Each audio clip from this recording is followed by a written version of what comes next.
There's only one place starting there. Give us your thoughts on what happened on Friday night, start of the Premier League season. Football was back. I think we looked great. I thought we going forwards. Yeah. We were not like, what was Canati doing that entire game? It's so annoying watching them like push back and push back. When you got like the second Semenyo goal, it's so annoying. The amount of space, the amount of running he's done in a straight line. He hasn't. And it looks like an insane goal. Because he's run so far. Because he literally runs like 3/4 of the pitch, and it like not taking anything away from Semenyo. Yeah. But why is nobody stepping up? There's got to be a tackle in there, like just man or ball. Just man or ball. Especially when he's like gone from his own half. He must have travelled 30 yards at the same pace in a straight line. Oh, it was just to like a little shimmy left, and yeah, it was. Because I was I was in France at the time, and I was watching it on the beach, and I was trying to watch it on the stream, and the stream kept dropping out. Yeah. And I missed 2 goals. I missed both of the Bournemouth goals. And then I was like... The first one sort of came out of nothing, really. And then I was like travelling back in the van. I lost all signal, so I missed all the goals. All of the I watched the first 2 goals. Yeah. But then I missed the last 4.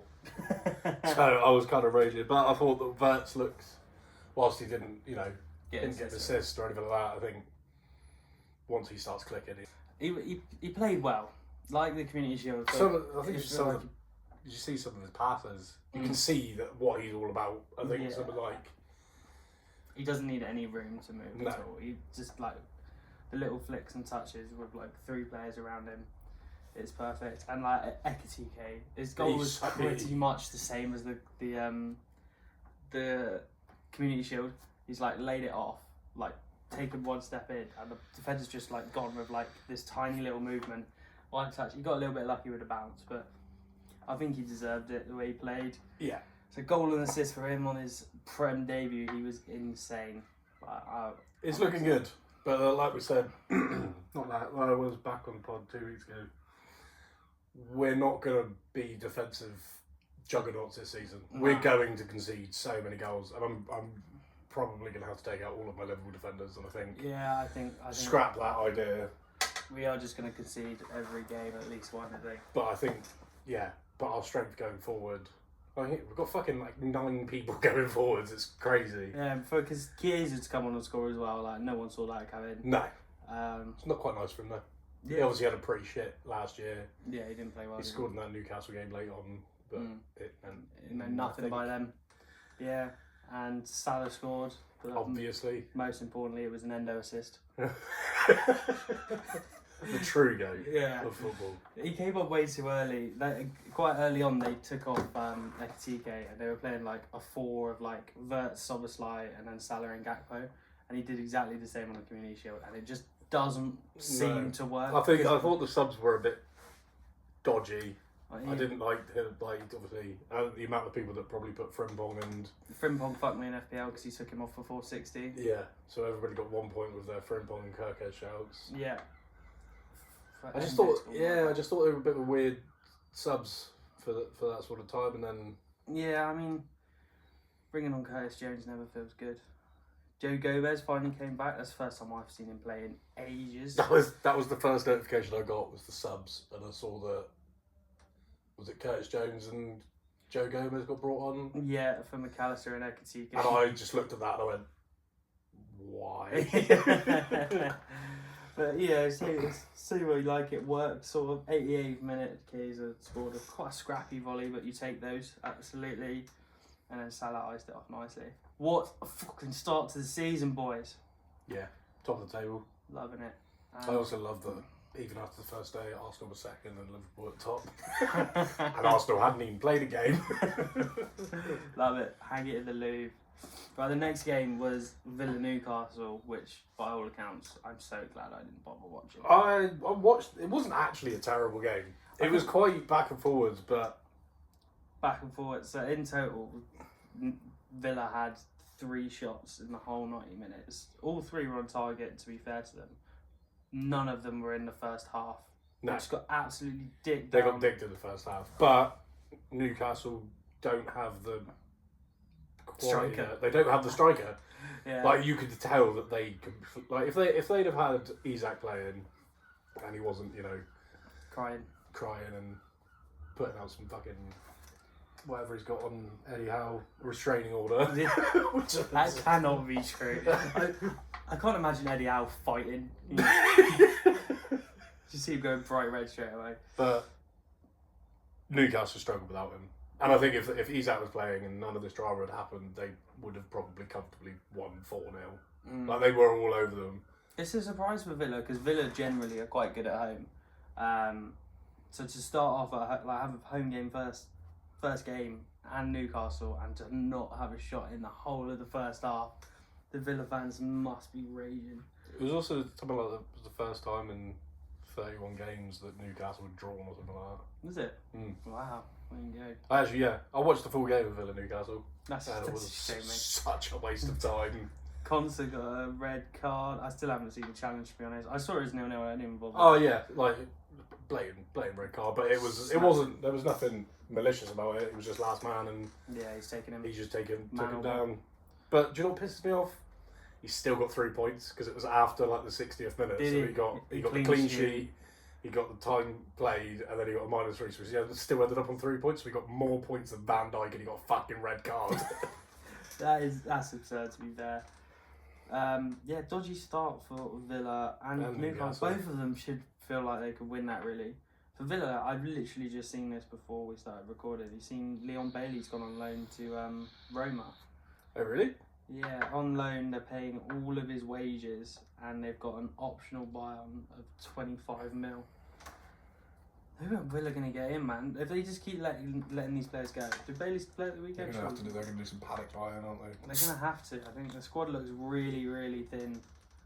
And obviously they're not starting Emi Martinez at the moment, although he's trying to get out. They did buy that striker, but he didn't even come on. They made one sub, and it was John McGann from Harlem. Didn't really want to win that one, did they? Right. The next game was Brighton Fulham. I'll be honest, I watched the highlights very quickly. Oh, I don't even have notes on it. No, fair enough. I know that it was Fulham got the very late 97th minute from Rodrigo Muniz. He's definitely better than Raul Jimenez now in my head. I think they should be starting him, to be honest. I expected better from Brighton, to be honest. There's only a penalty that really got them through. They didn't exactly dominate, and I had them to finish quite high. And, you know, it's still like a pretty recognisable team for them. Baleba still played quite well. A new left back didn't really do much. Matoma did absolutely fuck all. Minter was disallowed offside early on. But yeah, Brighton Fulham was a bit of a shit game as well, even though there was goals. There was a couple of stinky games this weekend. There was. But we're going to talk about the good ones now. Ooh. Sunderland, West Ham. Wow. God, we saw it. I think we saw it coming. We were hyping up Sunderland as soon as we. Yeah, I think they're gonna. Admittedly, it's against West Ham, a struggling West Ham team. Who've basically got Jarrod Bowen and not a lot else. Not a lot else. They started really well though, West Ham. What the highlights showed, the first 20, West Ham were like all over them really. And then Sunderland just came back and sort of took. Scored 3 in the second half, didn't they? Yeah, it was just good counter-attacking football from Sunderland. God, I'm just looking at the XG. Sunderland had a 0.68 XG, scored 3 goals, and West Ham only had a 0.56. 2 more shots, 1 less on target, and no big chances. But yeah, you got to be raging if you're West Ham out of that. Yeah, it'd be nice to see one of the Championship teams potentially break the streak that's been going on for so long now, and actually see one of them stay up. This is exactly what you want to see. Granit Xhaka had a decent game. It's good to see it back. Everyone on Sunderland's side played pretty well. Yeah. Ballard got the most points in FPL, didn't he? Yeah, somebody triple captained him. Who goes into this? Is what I mean, man. Like, I was looking at the, when it updates to the highest score, and like after the Friday, it was somebody triple captain Semenyo against Liverpool. Why would you do that? Loads of people did it. To be fair, I love it when like the FPL page like puts up like how many people have done it, because it always blows my mind. 4 people triple captain Ballard. Did they? That's 4 insane. people thought, I'm going to pick this Sunderland defender. Yeah. To be fair, he's one of the. I'm pretty sure he scored their goal that got them through the playoffs and stuff. He's like a big mainstay for them. He's one of their better players, but yeah, it's a triple captain week one. triple captain Maybe week one. next time when we get to next season for the pod, we've all got to pick one triple captain just so we can get top. Try and get some clout. Yeah, West Ham look mud, don't they? Hermansen as well, obviously the keeper they got off Leicester from last year. I feel like one or two of them potentially savable. But yeah, I'm buzzing for Sunderland.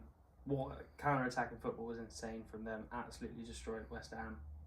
It'd be good to see him stay up. Yeah, I think Sunderland out of the three is the ones I want. But I put him 14th to finish, which is quite high. Very high. But it's a good start. It is a very It's good a long start. season to go, and the drop off might come after playing that level of football for. If they got coming up as well, I bet they've got some difficult games. Burnley next now, so if they get a good little win against Burnley and Brent, fuck me, they've got a lovely start for what they need. Yeah. Jeez, yeah, wow. If they can get some early points in. What did they say? Last season they went down with like 32 points or something stupid, didn't they? So maybe they could be almost safe by November by the standards of recent years. Jeez, fair play to Sunderland, loving it, and I hope they finish above Newcastle. Maybe so. That would be the most glorious thing. All right, next game was Tottenham-Burnley. Spurs look good. I know it's Burnley, like newly promoted team, but they seem to have fixed some of their issues. I expected them to struggle more. I didn't see like a 3-0 like that coming in straight away. Richarlison's banger. Yeah, especially with Richarlison getting a brace and Kudus getting 2 assists. Brendan Johnson still scored, man. He's still like, they're still sleeping on him. They won't like. Well, to be fair, maybe under Frank he'll start him more. But yeah, Spurs battered them. I don't see everything about Burnley right now. Just they're not looking good, is yeah, it? they don't offer you any kind of like, we've got this that could get us out of this situation or this to win us a game, and they just got absolutely sausaged, didn't they? Yeah, but I'd like to say they've Spurs City on the weekend, isn't it? So that'd be a 1-0 Spurs. yeah, probably. But no, it'd be interesting to see how Spurs fare against City with some of their changes. They might even have Eze by then. From what Fabron was saying, it looks like Eze's going to Tottenham over Arsenal. I think that was his last game, didn't they? The Palace game. Which, fair play to him. I wouldn't choose Spurs personally, but, if they're going to pay him the money, then... They're going to pay him a lot of money as well. Yeah. The lineup for Spurs as well, you obviously don't really know what Thomas Frank's going to go for. But in midfield, starting Archie Gray, Bergvall and Pape Sarr is like, wow, the way Flash Scorer's got it is that Sarr's further forward. That's like not the middle three you would expect, would it? A lot of like Bentancur last year, Paulinho obviously they got in. I was shocked that Paulinho didn't start. Obviously, he was my breakthrough of the season, and it's not great that he played 10 minutes so far. Yeah, so I'm surprised by the Spurs lineup. I reckon it will change. And obviously, you didn't bring on Dom Solanke till the 71st minute. Yeah, washed, mate. Shit, that guy. Honestly, he's never getting 29 goals a season, mate. Maybe 1 year. There's no chance. Right, anyway, next game. Let's talk about my breakthrough season. I went for Tijani Reindeers, and oh my fucking god, he looks insane. He does look quality. He absolutely tore apart Wolves. Even if he didn't get the assist or the goal, he was the pass before, and he just ran the show. I can't believe it. I didn't think City would come out that fast. Wolves actually didn't look too bad at the start. They started off quite well with a lot of they did quite a bit of countering, and there was a couple of offside goals. There was a couple of offside shots, offside goals that with a little bit more build up or something. Different striker, yeah. They might have done a little bit better, but then I think City've just are they back? Obviously, it's against a Wolves team that everybody's expecting to do shit this year. So time will tell. I'm actually quite interested to watch the City Spurs game. Yeah, I think it will be because I think both of them. I say they both had a bad season last year. One of them had a considerably worse season. Yeah. But for City standards, last season was their worst season in a long, long time. Yeah. This looks like a good bounce back, but then it's just like the way they lined up looks so much better. As soon as You know, Rico Lewis had a good game for the first time in a while. Nori actually played at left back, not, you know, left wing like he used to for Wolves. I think he filled in really well. Trafford was solid. Yeah, he was. I think made a few saves where he needed to. Doku was shit. Honestly, he's just a pace merchant. That guy, I'm convinced of it. He's got pretty good dribbling. Did he score though? The Cherky's goal. Cherky goal was really good. Like it looks so easy for him, and yeah, if he's starting, get him in and over Bernardo Silva and players like that. Oscar Wilde played a full 90 minutes, by the way. Surely no one at FPL saw that coming. No. And he got an assist out of it, didn't he? But yeah, Haaland obviously scoring the brace. Scoring on the first day of the season is basically what he does now. Yeah. Him and Salah, I think, nailed on every year, and I've got neither of them. Have you not? Nope. Oh shit! I at least assumed you had Salah. No, didn't get either of them in. We'll get on to FPL in a bit, shall we? But that's rough. Right, that's all the Saturday games. Sunday games were, you know, a bit ropes. Chelsea did absolutely fuck all for 90 minutes. Absolute waste of time. Jack did message me earlier saying, make sure you remind everyone how shit Cole Palmer is. Because, yeah, he did fuck all yesterday. Chelsea didn't really create an awful lot either. Well, apparently 1.6 worth of XG and 71% of the ball. Yeah, fair enough, they had a lot of the ball. But only 3 shots on target and all of that. And they never looked like scoring. No, it wasn't. It was a shit game. Obviously, Eze's free kick got ruled out for the rule that I've never heard of. No, I've never heard of that either. But you can see why it would have been ruled out anyway. Yeah. He's just chucked him out of the way. But Rob Sanchez, man. I had him in my FPL and I had a heart attack that whole fucking game. Every time the ball, like Palace went forward, I was like, this is going to go through him. And the free kick that was disallowed from Eze was straight through him. Like completely straight through him. I'm gonna have to transfer out just for my fucking mental health, mate. But he did get the clean sheet in the end. I was surprised at Chelsea. You know, you'd think they'd be coming out with a bit more. After how much everyone spoke about him this summer, winning Club World Cup, winning friendlies against bigger teams. Pedro's been flying. Obviously, they've bought loads of players like they always do. You would have thought they'd be able to roll over Palace first day of the season. But then look at Palace. They obviously beat us. It's penalties, mate. It's a friendly. Yeah. But they've had fucking decent first 2 games. They beat us, then they drew against a stronger Chelsea side that's just won the Club World Cup. Yeah, they've got... Maybe Chelsea just don't give a shit unless you win 2 million if you win or something like that, or whatever it is. Probably. I mean, they should have fucking won that. Really, it should be beating Palace. They've got Forest. Palace have got Forest and Villa coming up. It's not a great start for them, is it? Especially if they do lose Eze. So a point against Chelsea in that, they'd probably take it the whole way, but there was still times where I thought they were going to win it. Boom, boom, boom looks just as good as he was last year. Obviously finished last season really strong, and I was not going to put him anywhere near my FPL, but he's definitely made me think about it with how good he actually was. He always looks dangerous, and compared to a lot of the strikers that are on offer, he just looks quality. What's the next game? Forest Brentford. Forest Brentford. Fucking Chris Wood. Oh mate, I can't believe he can't do it again. There's no way. I'm still not convinced he's a good striker. Especially like the way he rounded the keeper for the first one. I think it was the first one.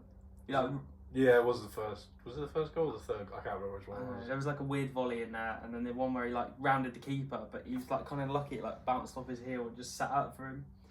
But yeah, I'm surprised by Forest. I know it was Brentford, and I backed Brentford to finish very low, and lots of us did. Their goal was a penalty, to be fair. They didn't really do a lot, did they?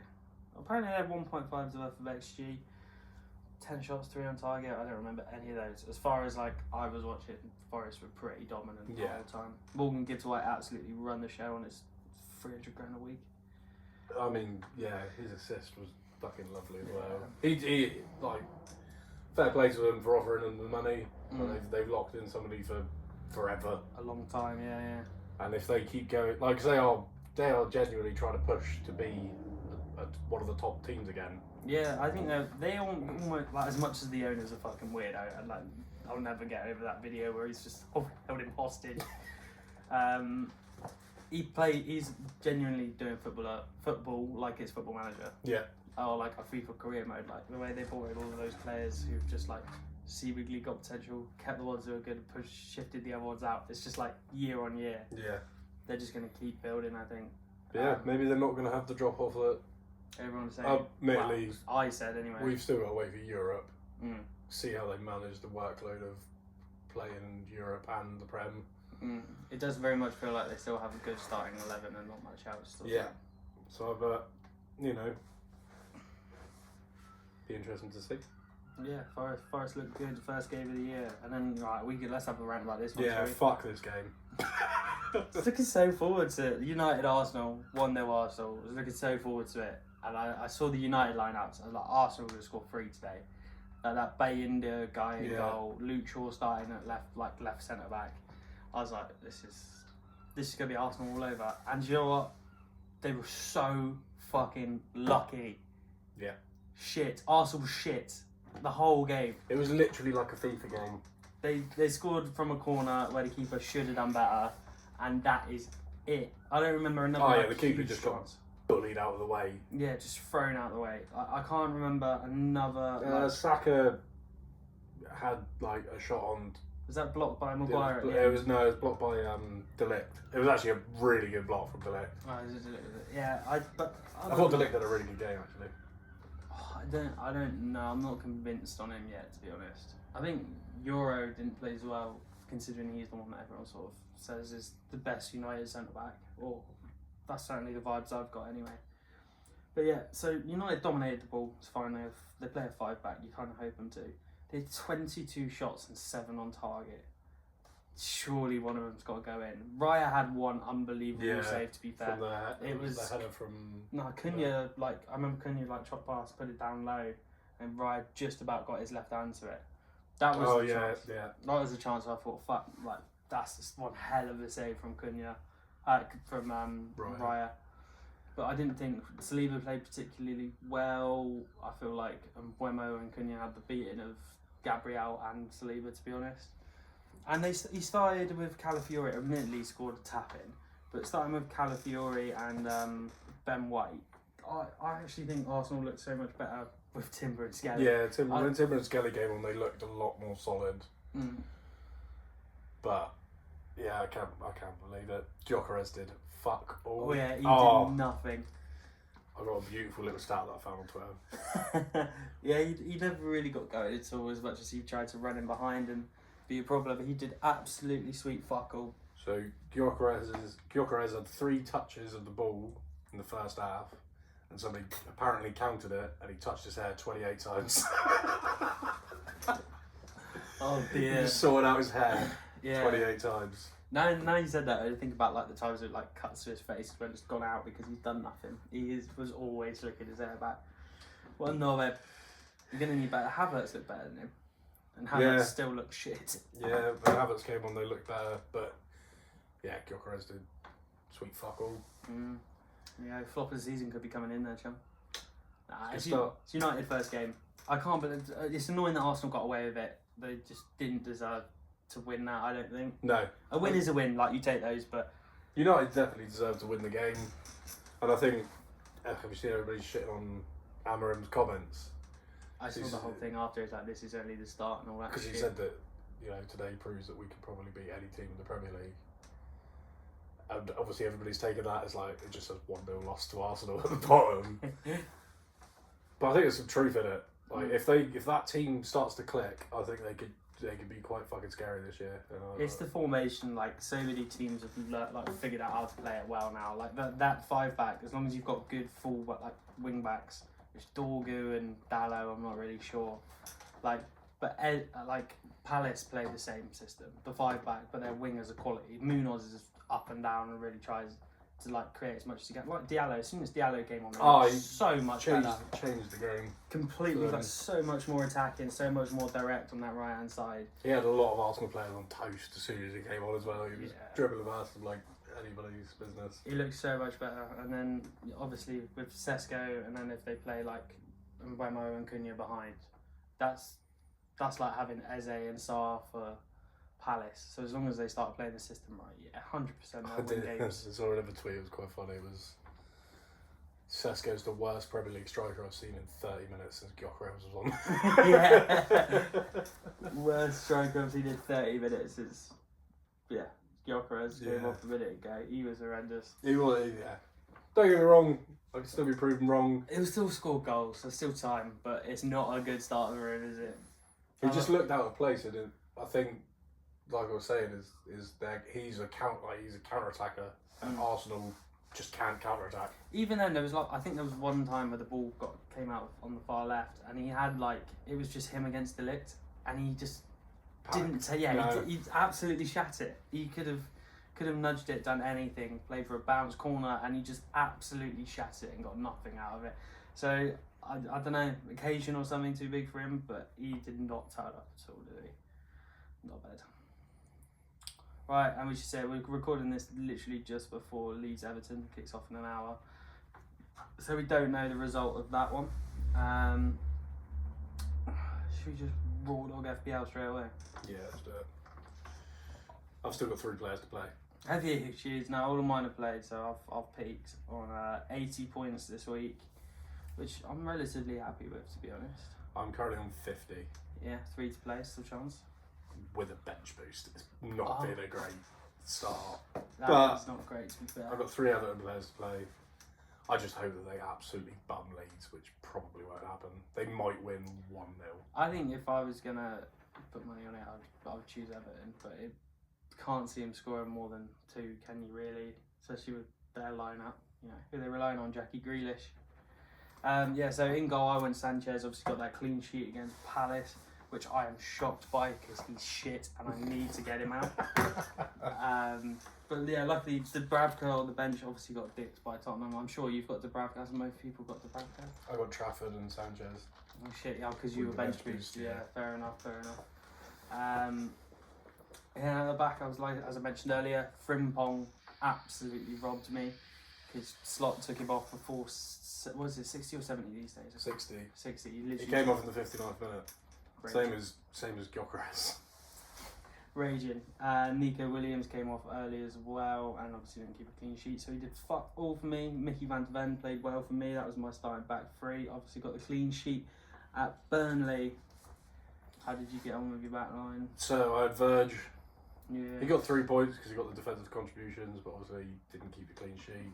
Yeah. I had Wan-Bissaka. That's got rough. 1 point. That's generous as well. Yeah. And I had Van de Ven on the bench, but I also had Guardiola on the bench. He's obviously injured. He's obviously injured, which I didn't check because I was on holiday. I was just in holiday mode and I just didn't even look at it. It's a rough start for you, mate, if you don't get a big Everton win tonight. Yeah. And then the midfield is so much worse. Oh, come on then, hit us with your midfield. So Palmer.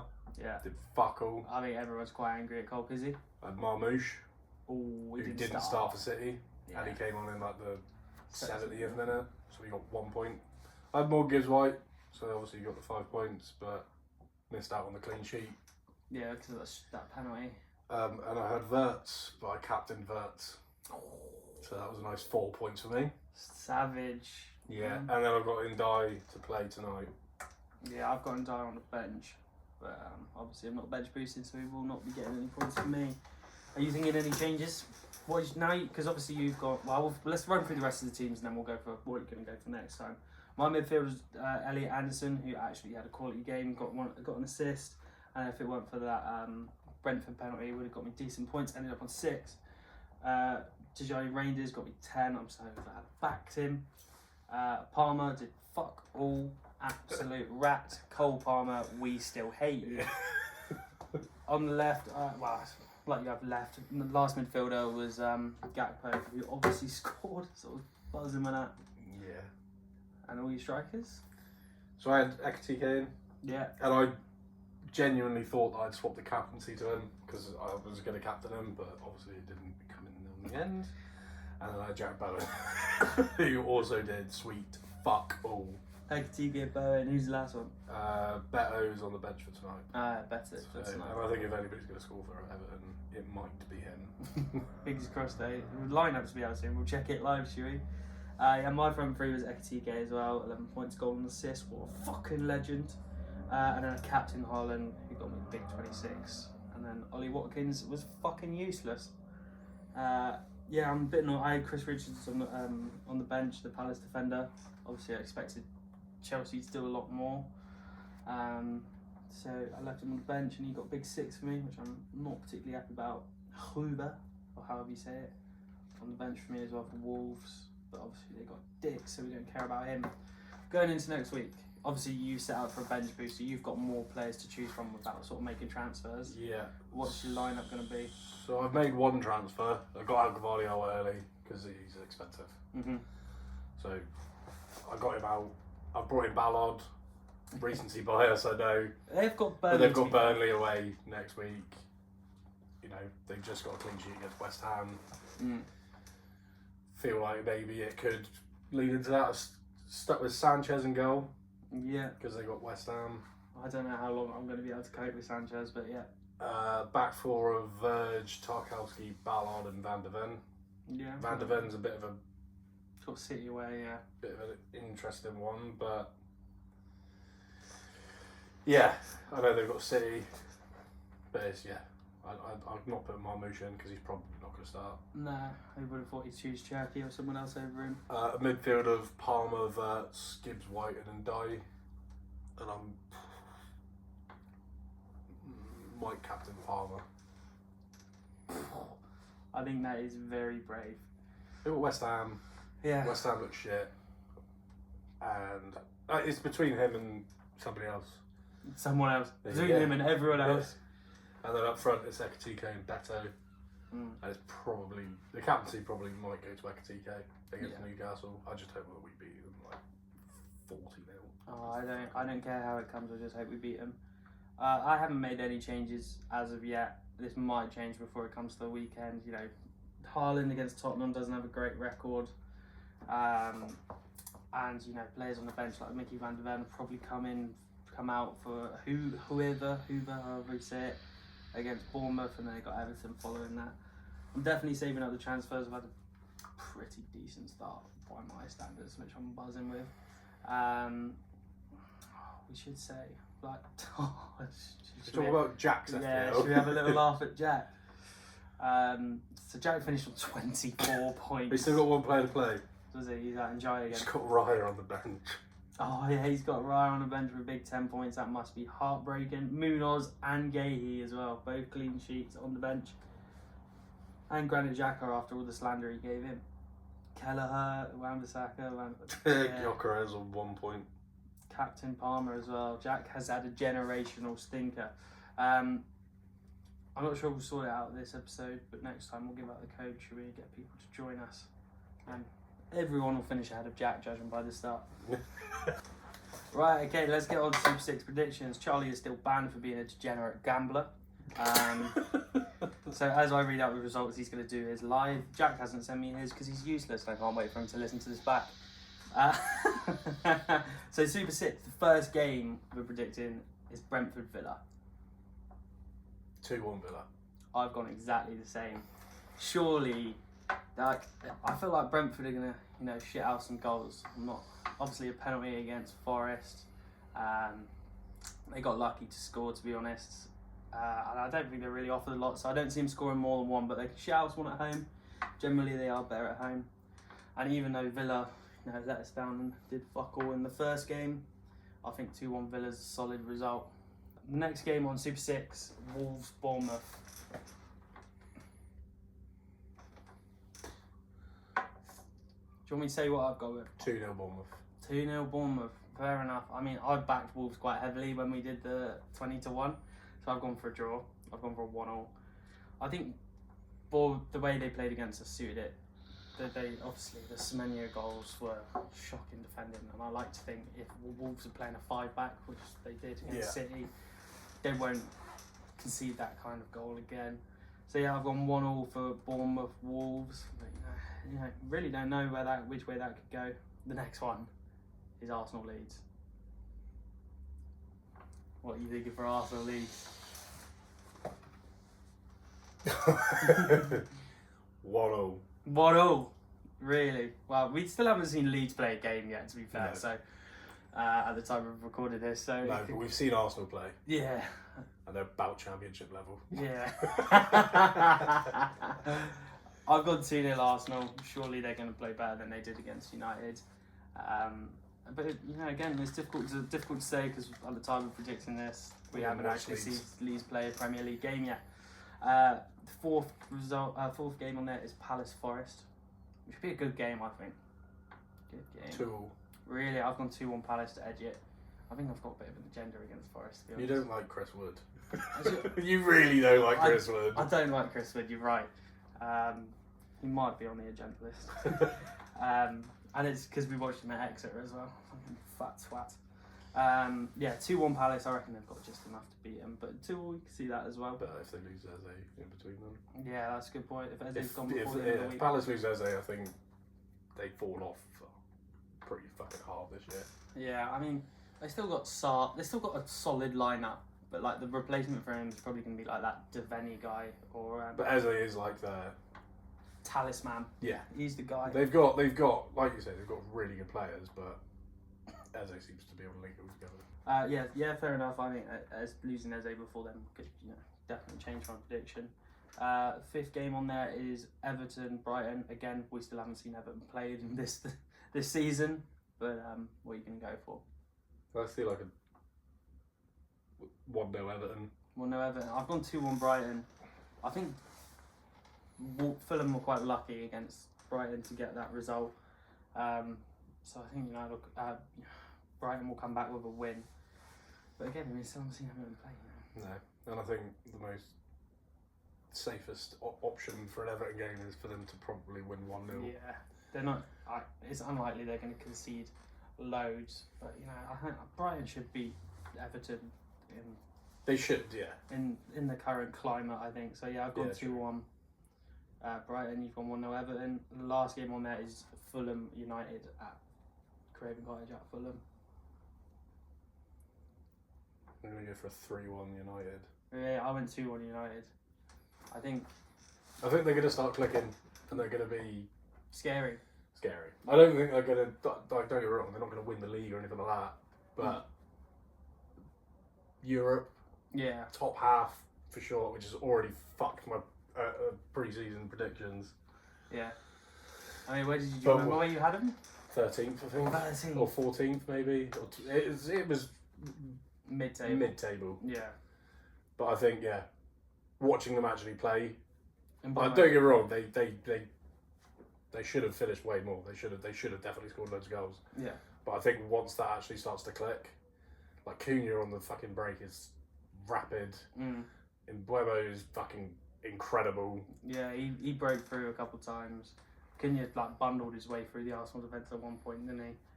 Yeah, United looks scary. I've gone 2-1 United. You've gone 3-1 United. All right, and then let's do the bonus one because it's not on Super 6. Liverpool, Newcastle at 12-0. I'm nervous for it because I think they'll sit back and I feel like it's almost like a big rivalry now with how much the Isaac situation's been spilling over for so long, and it's on a Monday night. So by the time we record next week's, we will go straight into watching that. So we won't actually know the result. Maybe we'll do a watch along. Me and Jack were talking about it the other day. If we're going to do a watch along, I've got to put like that. It will look like a casting couch, mate. Can't be done. We'd have to find somewhere else to do it, not here. It would look unbelievably weird. But yeah, at the moment, I'm gonna say we beat Newcastle 3-1. By the time we come to next week, and we're an hour before the game, I might change my mind. But that's what I'm going with. 4-0. I mean, they couldn't score against Villa. Anthony Gordon playing up front for them. But, yeah. I'm doing that from my heart, not from my head. Yeah, that's fair enough. Ekatike, 4 goals. 4. Triple captain. Yeah. Bench week 1. Triple captain week 2. Wildcard week 3 because neither of them works. Just got to get rid of everyone. Change it all straight back out. All right, go on. Talk through what you want to add. The new segment. So the first new segment we are going to introduce is the agenda list. So as you've got a larger agenda list than me. You've been watching football for a much longer time. But I think it would be quite a good thing to talk about why they're on your agenda list, even if they might actually be quite a good player. Yeah. But they're on there anyway because... I think it will work well because I have a lot of irrational hatred towards footballers for no particular reason, or the most obscure reason. Yeah. I mean... So you're first... And we're going to do one a week. So when Jack's back, we're going to do add one person to our agenda list, whether they've recently come onto it. As a group or just one? Do you want to decide together? We could decide together. Alright, okay. Let's chuck out some names then of who you think should be on the agenda list for this week. Instantly to my head, I'm sure you won't agree, Chris Wood. Even though he scored twice, I can't really put him on fraud watch or anything, but... Gyökeres for me. I've got something against him. I don't know why. You just got to hate Arsenal because of the pod Yeah. now, man. That's what it is. That's true. I didn't mind it. He had a shit game. Like, it was a But big... he's probably going to go on the next segment.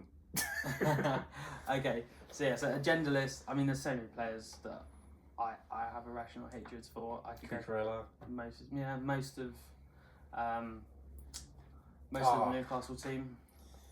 I think Claire Bolden needs to be the first inductee. Yeah, let's do it. Claire Bolden's going on. The first person on the agenda list until he scores against us next weekend is Claire Bolden, aka Anthony Gordon. Fuck him. First person on there. We hate him. I'm sure Jack would agree. Even so, he would be outvoted anyway. Yeah. Anthony Gordon is on the agenda list until further notice. And now we've got Fraud Watch. So each week we're going to add somebody to the Fraud Watch list. They can come off of it. So, for example, if a player who's expected to play well one week doesn't, he can go on the fraud watch. But if he then bangs the next week, he'll come off the fraud watch. And we're going to do this until the end of the season. And any of the players that are left on the fraud watch will be inducted into the Hall of Fame of frauds. The Fraud of Fame. The Fraud of Fame. There you go. You explained it so much better than I would have. So yeah, Fraud of Fame will be at the end of the season. Every single week we're going to pick someone to go on Fraud Watch. And this week it clearly has to be Gyökeres after joining and doing absolutely sweet fuck all against United, despite them getting the win. So yeah, Gyökeres is on Fraud Watch, and unless he scores next week, he will stay on there until we collectively decide he can come off. So yeah, And it's a 2 versus 1 vote most weeks. well yeah, it's interesting. Obviously last week we didn't have you, it's just me and Jack, and I've become slightly less of an Arsenal hater. This week it's just me and you, and fuck Arsenal. They were shit and they got away with it.